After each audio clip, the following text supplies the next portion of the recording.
Ahmed Sefrioui. La boîte à merveilles. Roman. Chapitre 6. On accédait à la salle d'école par 4 marches. Le MSID, longue pièce quelque peu rustique, comportait une vaste soupente. Le maître installa là-haut 2 jarres en poterie vernissée, pour recueillir l'huile d'olive que les élèves apportaient par bouteille et par bol. Les grands en avaient la responsabilité. Pour l'achat des nattes neuves, chacun y contribua selon ses moyens. Le père d'un élève exerçait le métier de chauffournier. Il fit don à l'école d'une charge d'âne de chaux. Le lundi, 8 jours avant la fête d'El-Akoura, les vieilles nattes furent remisées dans la soupente. Le maître forma des équipes et en nomma le chef. On emprunta des seaux et des balayettes de Doum. Le travail commença. Dans un vacarme d'injures, d'exclamations, de pleurs et d'éclats de rire, quelques-uns s'emparèrent des têtes de loup, hautement perchés sur des roseaux, s'escrimèrent longtemps afin de nettoyer le plafond et les murs de leurs toiles d'araignée. 2 seaux énormes de lait de chaux furent préparés. Une dizaine d'élèves, armés de balayettes, entreprirent de badigeonner les murs. Ils maniaient hardiment leurs balais, éclaboussaient au passage des enfants qui piaillaient. Ils recevaient en dans les yeux la chaux vive, se mettaient à hurler, abandonnant leur besogne. D'autres les remplaçaient, pleins d'ardeur. Des disputes éclataient. Tout le monde criait à la fois. Parfois, au-dessus de cette marée grondait la voix du maître. Le bruit cessait une seconde, puis reprenait, plus exaspéré, plus aigu. Je réussis à m'emparer d'une balayette, je la plongeai dans le lait de chaux et, tout heureux, je fonçai sur le mur pour montrer à toutes ces larves comment on badigeonnait sérieusement. Je me heurtai à un rempart de bras roses, de bouches ouvertes, d'yeux exorbités de fureur. Des mains s'agrippèrent à ma balayette. Je résistai de toutes mes forces, mais la lutte s'avérait inégale. J'y lâchai le précieux instrument et me trouvai assis dans une flaque d'eau qui me gelait le derrière. Je ne songeais pas à pleurer, je me relevai, décidé à reprendre mon bien. Je me jetai dans la mêlée, mais la voix du maître domina le tumulte. Nous nous arrêtâmes, frémissant de colère. Étendant nos bras et nos mains, les doigts écartés, nous nous mîmes tous à expliquer l'objet du malentendu, nous demandions tous justice, la voix de chacun de nous essayait de dominer celle des autres. Le maître nous imposa silence, nous releva de nos fonctions et voyant nos mines dépitées, nous conseilla attendre qu'il eût besoin de nous. Nous attendîmes dans un coin. Le FQH décréta que, seuls, les grands s'étaient admis à passer les murs au lait de chaux. Nous attendîmes jusqu'au soir que le maître nous chargea de rendre le moindre service. Il n'en fut rien. Les murs étaient blanchis. Le lendemain, des équipes furent de nouveau constituées, chaque groupe avait sa spécialité. Je devins un personnage important. Je fus nommé chef des frotteurs. On procéda au lavage du sol. Une vingtaine d'élèves, chargés d'énormes seaux, faisaient la corvée d'eau. Ils allaient la chercher à la fontaine d'une zaouïa située à 50 pas de notre école. Le sol fut inondé. Je pris très au sérieux mon travail et, pour donner l'exemple, je maniai avec énergie ma balayette. J'en avais mal aux reins. De temps à autre, je me redressais tout rouge. Les muscles des bras me faisaient mal. Au repos, je les sentais trembler. Dans l'eau jusqu'aux chevilles, pieds nus, bousculé par celui-ci, insulté par celui-là, j'étais heureux. Adieu les leçons, les récitations collectives, les planchettes rigides, rébarbatives, inhumaines. Frottons le sol en terre battue, incrusté de poussière et de crasse, orné énormes étoiles de chaux, qui résistaient à notre brossage énergique. Aïe! Tu m'as donné un coup de coude dans l'œil. Fais attention. Tu m'as mouillé jusqu'à la ceinture. Regarde Driss, il est tombé dans le seau. Ah! Ah! Il va se noyer. Il va se noyer. Frotter paresseux. Paresseux toi-même, notre coin est plus propre que le tien. Avec des chiffons de jute, nous essuyâmes partout. Le soir, je revins à la maison mort de fatigue, mais très fier de ma journée. Devant mes parents je me vantais de mes multiples exploits. Je réussis à les convaincre que sans moi aucun résultat sérieux n'aurait été obtenu. Mon père me félicita. Il dit à ma mère que je devenais vraiment un homme. Je me mis au lit. Pendant mon sommeil, il m'arriva de me mettre sur mon séant, de hurler des ordres, de distribuer des injures. Ma mère me recouchait avec des gestes tendres, des phrases affectueuses. Le matin, je me préparais pour partir à l'école, ma mère m'en empêcha. Elle m'expliqua qu'elle avait besoin de moi pour l'accompagner à la Kissaria, le marché des tissus. Il était temps de songer à mes habits de fête. J'applaudis avec enthousiasme. Est-ce que j'aurai une chemise neuve? Tu auras une chemise neuve. Est-ce que je porterai un gilet avec des sous-taches? Tu porteras un gilet avec des sous-taches. Est-ce que je mettrai ma djellaba blanche que tu as rangée dans le coffre? Tu porteras ta djellaba blanche, des babouches neuves que te fabrique Moulay Larbi, le mari de Lala Aïcha et une belle sacoche brodée. Je me dressais de toute ma taille, je bombais le torse, j'esquissais même quelques pas d'une danse barbare. Je ne me livrais à de telles excentricités que dans des circonstances exceptionnelles. J'allais même pousser un ou deux hurlements quand ma mère me rappela à plus de dignité. Fatma Bzouya riait à gorge déployée. Son rire ne me choquait pas. Ce matin, je me sentais capable de bonté, d'indulgence, j'étais d'une générosité sans borne. Je pardonnais à Zineb, dans mon fort intérieur.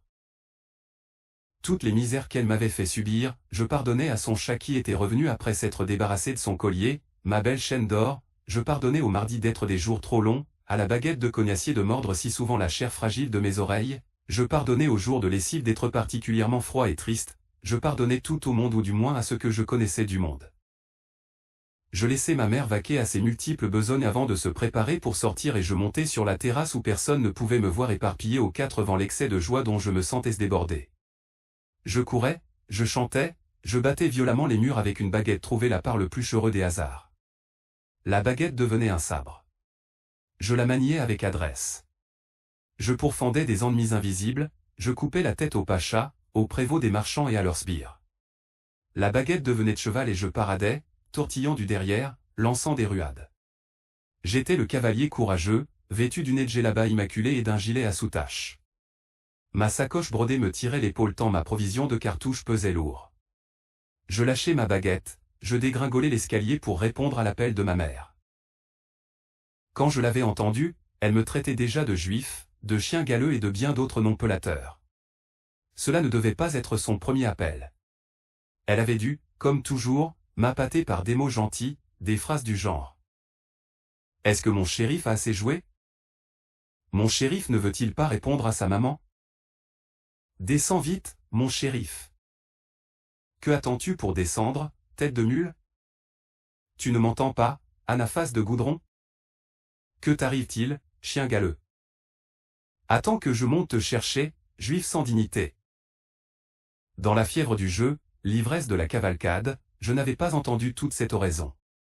Seuls les termes insultants de juif et de chien galeux m'avaient brutalement jeté dans le monde du réel. Je rejoignis ma mère, l'oreille basse, le coude levé en bouclier pour parer à toute tentative de violence. Ma mère, tout en me reprochant avec véhémence ma conduite, se contenta de me prendre par le épaule et de me secouer. Elle était prête pour sortir. Drapée dans son haïk blanc, des babouches noires aux pieds, elle se hâta de se voiler le visage étroitement de cotonnade blanche et nous partîmes. Rama la pria de se renseigner sur les prix actuels des tissus, notamment sur le prix de cette mousseline appelée persil et de ce satin à la mode, qui portait le joli nom de bouquet du sultan. Nous avions déjà parcouru un certain trajet, nous arrivions presque au tournant de la ruelle, quand la Lakanza, la Chouafa, nous rappela. Ma mère répugnait à refaire le même chemin. Elle lui dème un NDA de loin ce qu'elle voulait. De la maison, la principale locataire manifesta son intention de renouveler le stock de ses robes de confrérie. Il lui fallait un nombre important de coudées de satinette noire pour calmer l'humeur du grand génie bienfaisant, le roi Bel-Lamé. Depuis quelque temps, elle sentait aussi un mal sournois, dû à l'action de l'Alamira. Pour faire cesser le mal, une robe d'un jaune de flamme s'avérait nécessaire. Il y avait bien Sidi Moussa à satisfaire, sa couleur était le bleu roi, mais la robe de l'année dernière pouvait encore servir. Donne l'argent à mon fils. Ma mère me poussa dans la direction de la maison. Je pourrais en effet éviter toutes ces courses. La Chouafa me donna l'argent. Elle ne voulait plus acheter que la satinette noire. Enfin, nous nous trouvâmes bientôt dans la rue. Près de Sidi Ahmed Tijani, cette mosquée aux portes richement décorées, une femme se précipita sur ma mère. Elle débordait de joie, remerciait Dieu de nous avoir mis sur son chemin.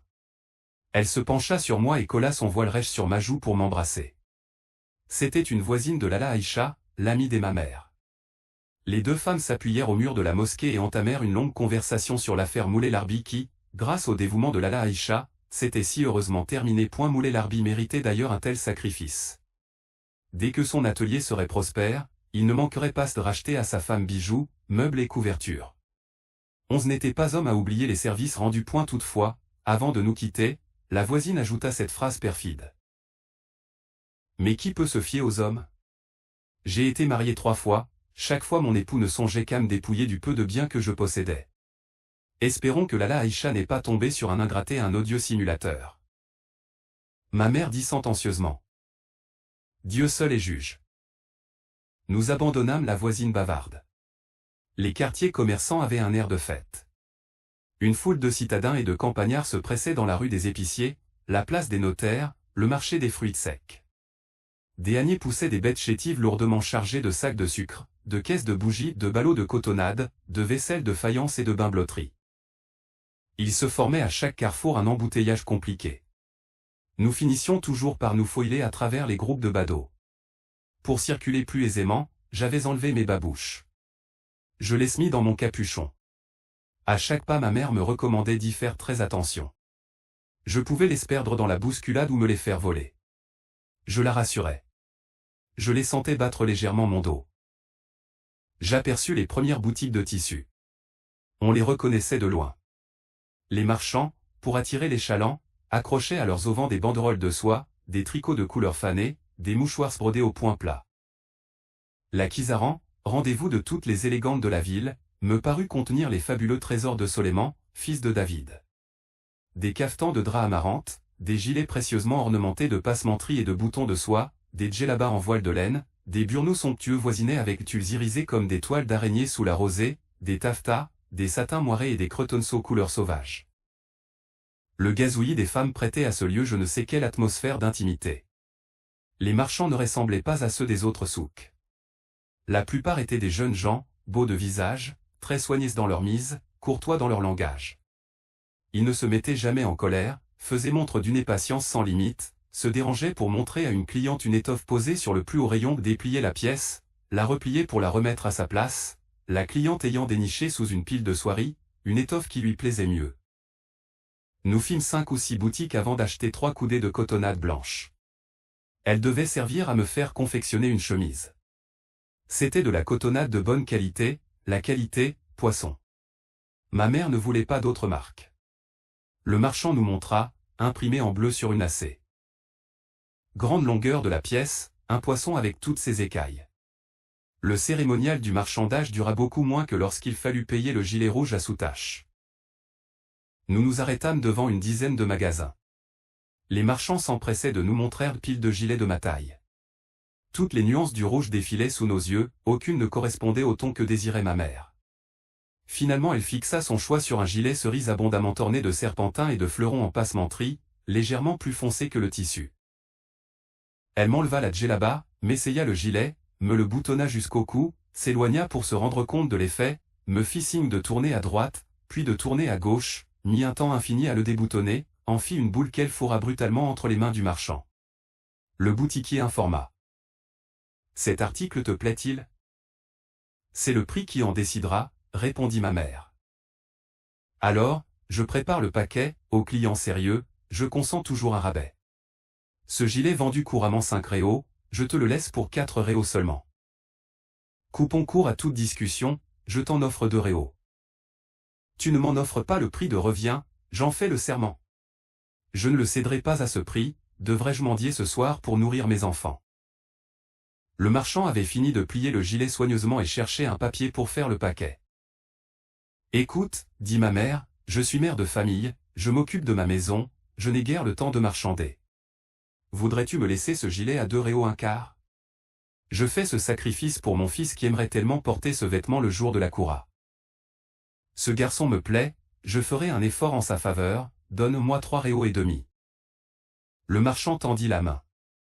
Il s'attendait à recevoir l'argent. Ma mère lui tourna le dos, me prit par le poignet et m'entraîna quelques pas. Viens. Me dit-elle, les gilets ne manquent pas à la Kissaria. Nous trouverons bien un boutiquier sérieux qui sache parler raisonnablement. Le marchand se mit à nous rappeler d'un ton pressant. Reviens Lala. Reviens donc. Le gilet plaît à cet enfant. Je te l'abandonnerai plutôt que de le priver du plaisir de le porter. Certes, les gilets ne manquent pas dans les boutiques de la Kissaria, mais pourras-tu vraiment en trouver de cette qualité? Admire avec quel soin ont été faites toutes les coutures. Regarde l'exécution des boutons. Prends ce gilet, paie-moi le prix que tu estimes raisonnable. Tu me parais être une shérifa pleine de baraka, je te demanderai de ne pas m'oublier dans tes prières afin que le prophète intercède en ma faveur le jour du jugement. Ma mère perdait la tête quand, d'aventure, quelqu'un la traitait de shérifa. Elle fouilla dans ses poches, sortit un chiffon noué plusieurs fois, s'acharna un bon moment à le dénouer. Elle tira 2 réaux et demi qu'elle allongea au marchand sans rien dire. Elle ne prit pas le temps d'écouter le boutiquier réclamer un supplément. Elle se saisit du paquet et m'entraîna. Nous flânâmes encore un moment dans le souk. Ma mère se documenta sur le prix des tissus, les tendances de la mode, la signification de tel ou tel dessin. Nous quittâmes cette atmosphère de faste pour nous trouver dans le quartier des épices. Nous étions près de la Médersa à Tarine, cette belle maison où logent les étudiants, quand je rappelai à ma mère la zatinette de l'Alakanza la Chouafa. Ma mère me félicita d'avoir une si bonne mémoire. Elle rebroussa chemin. Le long de la rue elle maudissait toutes les chouafas de la terre, ces femmes calamiteuses qui ne manquaient aucune occasion de vous empoisonner la vie. Elle se demandait ce qu'elle avait bien pu faire de l'argent de cette maudite sorcière de Kanza qui pouvait, si elle le voulait, faire ses commissions elle-même. Elle se mit à l'angle d'une boutique, entreprit de minutieuses recherches, s'énerva, s'agita, lança de nouvelles imprécations contre les chouafas et leurs acolytes, finit par retrouver l'argent au fond d'une poche de son cafetan. Nous ne tardâmes pas à trouver un marchand de satinettes. Sans discuter le prix, ma mère demanda un certain nombre de coudées. Elle le paya et nous partîmes enfin. La bonne humeur de ma mère avait disparu. Elle ne cessa pas de me gourmander sans raison jusqu'à l'arrivée chez nous.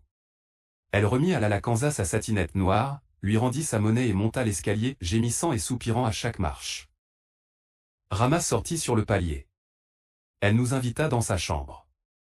Elle demanda à ma mère de lui montrer sa acquisition. La chambre de Rama était de même dimension que la nôtre.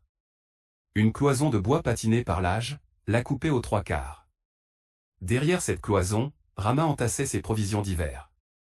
Elles consistaient surtout en pain de sel d'un rose taché de gris et en grappes d'oignons.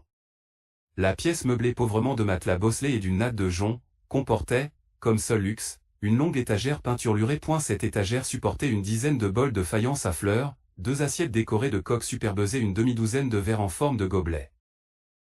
Zineb jouait dans un coin avec son chat. Elle lui présentait une minuscule glace. L'animal voyait un œil rond qui le regardait fixement. Inquiet, il allongeait la patte, mais ses griffes grattaient la surface lisse du verre. Il recommença son manège 2 ou 3 fois, regarda derrière le miroir, le mystère demeurait entier. Il flaira quelques supercheries, se fâcha, cracha des grossièretés dans son langage, partit en flèche, la queue hérissée. Zineb brillait aux éclats. Depuis longtemps, je désirais une petite glace ronde comme la sienne. Je n'osais pas demander à maman de m'en acheter une. Elle se serait imaginé que je la désirais pour me regarder et n'aurait pas manqué de me traiter de garçon efféminé. Rama faisait des compliments à ma mère sur ses achats et admirait mon gilet. Il faisait sombre dans cette chambre. Le rouge du gilet prenait des tons de velours cramoisi. Une belle couleur profonde, discrète et royale à la fois qui m'enivrait. Je me sentais gonflé d'un noble orgueil. Ce vêtement était le mien. Le jour de la Koura, j'allais éblouir nos amis et connaissances. Les élèves du MSID me parleraient avec déférence. Au prince de légende, petit et grand s'adresse avec respect. Ne serais-je pas un prince de légende avec ce gilet somptueux, ma future chemise de qualité, poisson, et la paire de babouches que me promettait Moulay Larbi, le meilleur babouchier de toute la ville? Ma mère chuchotait, penchée sur notre voisine à lui frôler la joue. Cela ne me regardait pas. Ce que chuchotent mystérieusement les femmes dans une pièce sombre ne peut intéresser les petits garçons qui rêvent de devenir princes de légende vêtus de drap cramoisi. Zineb me fit une horrible grimace, je lui en fis une encore plus épouvantable. Elle se mit à hurler, à meuter tout le quartier. Maman! Maman! Sidi Mohamed me fait des grimaces. J'essayais de me défendre. C'est elle qui a commencé. C'est elle.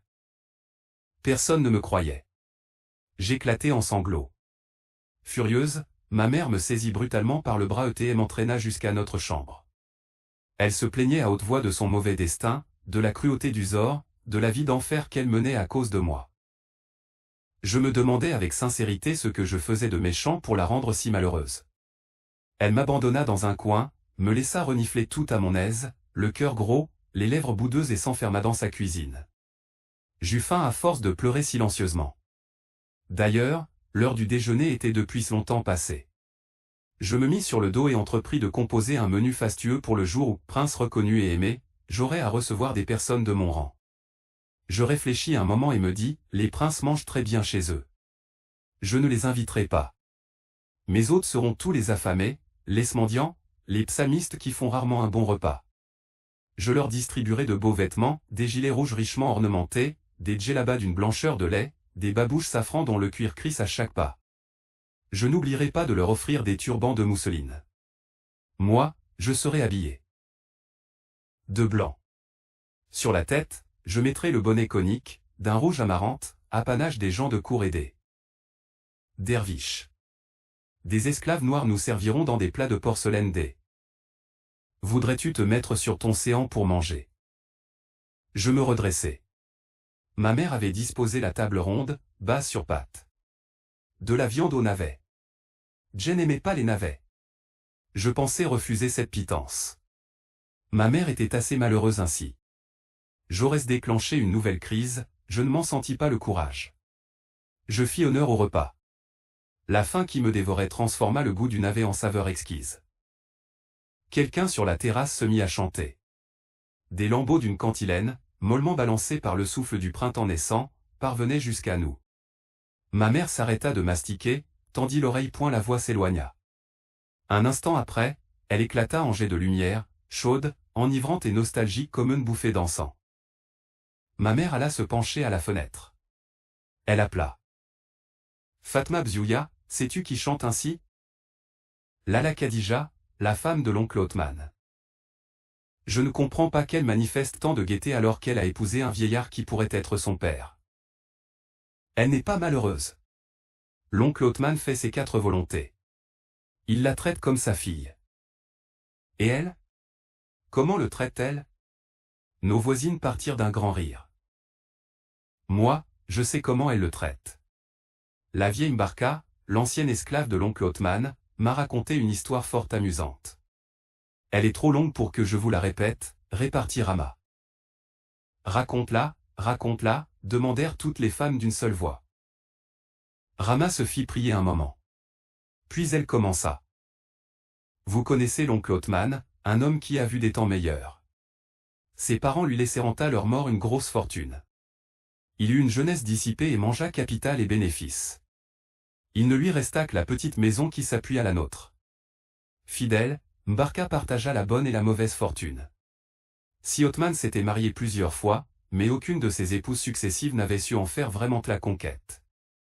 Lala Khadija seule réussit à le dominer, à le faire manger dans le creux de sa main, comme un agneau. Il est vrai que Khadija, si elle n'a pas de fortune, possède au moins la jeunesse et le charme. Point patienté, j'en arrive à mon histoire. J'allais me pencher à la fenêtre aux côtés de ma mère. Toutes les femmes avaient abandonné leur besogne et s'accoudaient aux grilles et balustrades de leur balcon. Lala Kanza sortit un vieux tapis de prière, s'installa pour écouter dans le patio. Rama, dont on ne voyait que le buste, reprit le fil de son histoire. Nous étions tous pressés de connaître la suite. Si Othman sortit vendredi dernier de bonne heure pour faire son marché. 2 balançaient gaiement son cabas, saluaient les uns la main sur le cœur, faisaient de larges sourires aux autres. Car il connaît tous les gens du quartier. 2 arriva à Joutia. Un seul marchand, de viande était ouvert. Inutile de vous dire qu'il y avait foule autour de sa boutique. C'était Salem le nègre. Il brandissait tantôt une hache impressionnante, tantôt un coutelas phénoménal. Il découpait de gros quartiers de moutons qui disparaissaient dans les scouffins et les cabas des clients.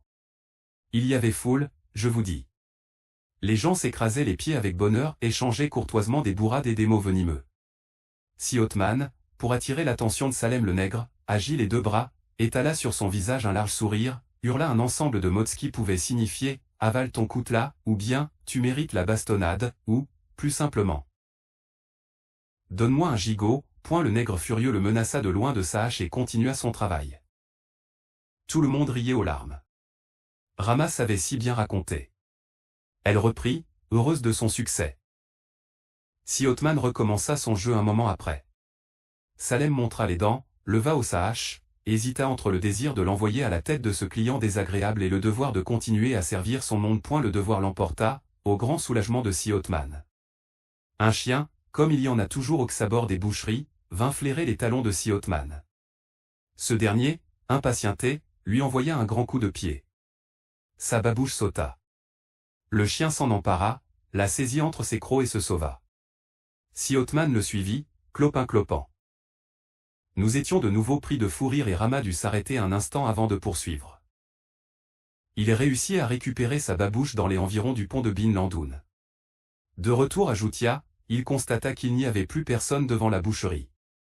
Le nègre somnolait, la chéchia sur l'oreille, les chasse-mouches entre les doigts. Au crochet de la boutique pendaient de gros morceaux de mou pour le chat. Il s'aperçut aussi que tous les marchands de légumes dormaient au milieu de cageots vides ou derrière leurs étalages où jaunissaient 3 bottes de radis. Si Othman n'osait pas rentrer bredouille. Dieu seul sait comment la Khadija l'aurait reçu.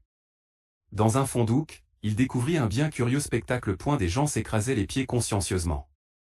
Des aloses naissaient de ce remous, surnageaient un moment au-dessus des têtes et disparaissaient. Si Othman, plein de bonne volonté, attendit longtemps espérant un miracle. Comme le miracle tardait, les démangeaisons de son nez devinrent intolérables. Il quitta le marché pour se rendre chez le marchand de tabac le plus proche. Il espérait s'envoyer une bonne prise dans les narines. Peut-être s'était-il un peu attardé chez le marchand de tabac. À son retour, plus de poissons et plus d'acheteurs. Les femmes hurlaient de joie. Moi, je trépignais d'enthousiasme. Je réclamais la suite. Continue. Continue, disait ma mère. Rama continua. Si Othman se mit en colère, des personnes l'entendirent vociférer des injures. Il brandissait les poings et disait, le maudit vieillard. Avais-je besoin d'écouter le récit de son mariage, à ce cocu? Pourquoi a-t-il raconté la mort de sa sœur et qu'ai-je à faire avec les fiançailles de sa fille? Pour finir, Si Othman broussa chemin. Chez le marchand de menthe du petit carrefour de la rue Saga, il tomba en arrêt devant une magnifique rose. Il pensa que s'il l'offrait à la Khadija, elle lui pardonnerait de ne rien rapporter de comestibles. J'y étais dans la rue quand il entra chez lui, fier de sa belle rose qui embaumait ETJ et assistait de mes yeux au dénouement. Il entra, puis la porte se rouvrit presque immédiatement, la rose écrasa sous ses pieds, puis, le turban de Si Othman vint la rejoindre suivi d'un Si Othman pâle et défait. Elle ramassa son couvre-chef, prit la rose qu'il respira longuement et, me voyant là qui le dévisageait, il m'égratifia d'un large sourire. Nous rions à nous tordre. Rama termina ainsi. La rose, le turban et l'attitude de Si Othman m'intriguèrent et j'ai demandé à Mbarka ce qui était arrivé. J'ai appris comment la Khadija traitait son vieux mari. Tout le monde fit des compliments à Rama sur sa façon de peindre les événements les plus insignants. Ses propos avaient du sel. Le récit de Rama m'obséda toute la soirée, la nuit, j'y rêvais encore.